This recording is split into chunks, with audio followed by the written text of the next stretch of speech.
Hey, what's up, everyone? I wanted to just use today to talk about winning tomorrow. I think that's a really important concept. A lot of people are trying to figure out is um, really how do I set myself up for success uh, day in, day out, and what does that look like here? Uh, Currently in the car waiting for my wife. She's in the doctor's appointment. We're watching a friend's dog. This is Buck. He's going to help me out today. So what I did is I just kind of sat down and thought through what does winning tomorrow really look like and what does that mean. So I have my notes here on my other phone.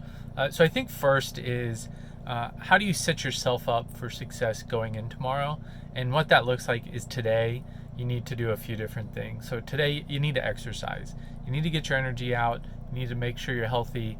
The stronger you are, the more mental clarity you have going into a busy day tomorrow, the more likely you are to perform at that higher level. So definitely make sure to get that exercise in, go on a quick run, do some sit-ups, some push-ups. It doesn't have to be anything strenuous, but every day, if you're preparing for tomorrow, get the hard work out of the way today, and that makes tomorrow much easier.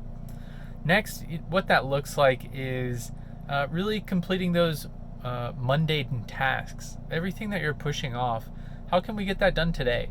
I'm very guilty of procrastination, especially during COVID, working from home, pushing things off to the last minute. But if you're able to get that stuff done today, really clears up your tomorrow. You can work on more important things, more things that interest you, if you're able to just get rid of all that mundane stuff today. The next item is I think more about your calendar and what you're up to. So look at declining meetings. That's probably the biggest thing to make tomorrow successful is have less meetings on your plate. Most meetings that you get invited to, you don't need to attend, and the ones that you need to attend, you probably already have your opinion, thought through what do you need to do. So really look at how do we clean up our calendar, how do we decline meetings, how do we ask for meetings to turn into emails, how do we ask for more context. I'll do another video on what makes a successful meeting and what you should expect going into that. But really look at declining meetings and cleaning up that calendar so you're not dreading the workday. If you're dreading going into 20 meetings during the day, how do we clean that up and make that more manageable? The next thing that I really like to do every day is I try to check my calendar before bed. That's probably an hour before bed, but what I'm doing is I just want to understand what time do I have to wake up? What time do I have to be prepared? Do I have an 8 a.m.? Do I have a 9 a.m.? Do I not have a meeting till noon that day? And that just really kind of sets the expectation going in tomorrow, not only from a scheduling standpoint, because the worst thing you can do getting into the day is being late and being flustered and kind of caught on the back of your heels here because you forgot about a meeting and you're kind of scrambling. But it's also going to allow you to really set what that tone is. What kind of day is tomorrow? Tomorrow a heavy work day? Is tomorrow a heavy kind of meeting day? And that allows you to figure out kind of what's next.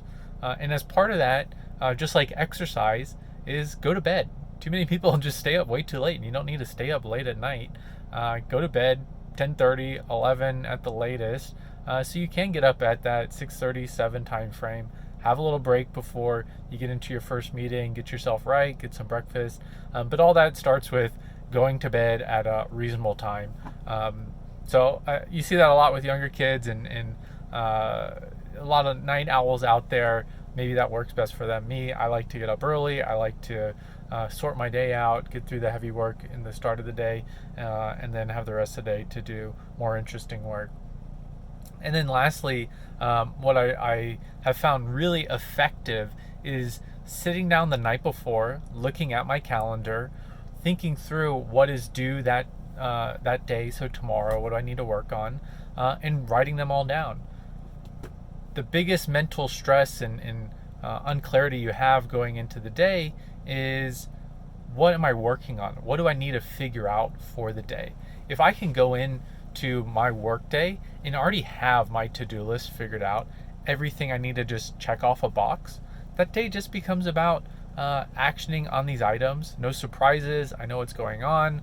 If I need to fit something else in that wasn't plan for, that's fine, because I know what that workload looks like and what I need to figure out there. So if I'm able to come into the day, I have my game plan, my little playbook that I'm going to work through, and I just get started on it. I prioritize it. I can check stuff off. If a meeting got canceled, I'll cross it out. But I'll put things on there like my meetings for the day. What deliverables do I have for the day?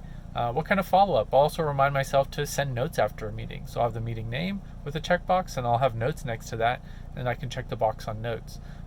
Really, those little wins give you a lot of momentum for the rest of the day, give you a lot of confidence so you can take on bigger tasks and not be afraid of those challenges there.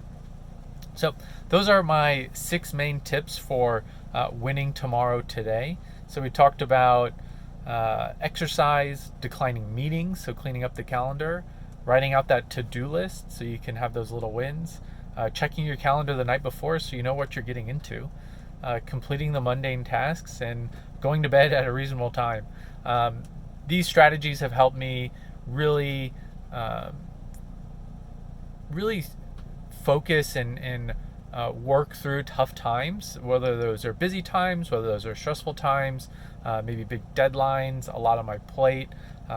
You go through a lot working at the world's fastest growing company, or at least America's fastest growing company. So being able to be structured and have that routine definitely leads to a lot of personal discipline, and that discipline really equals freedom, like Jocko Willink says. So being able to open up that time and have a game plan going into the day and feeling good about yourself is probably the biggest key to winning today, or winning tomorrow today.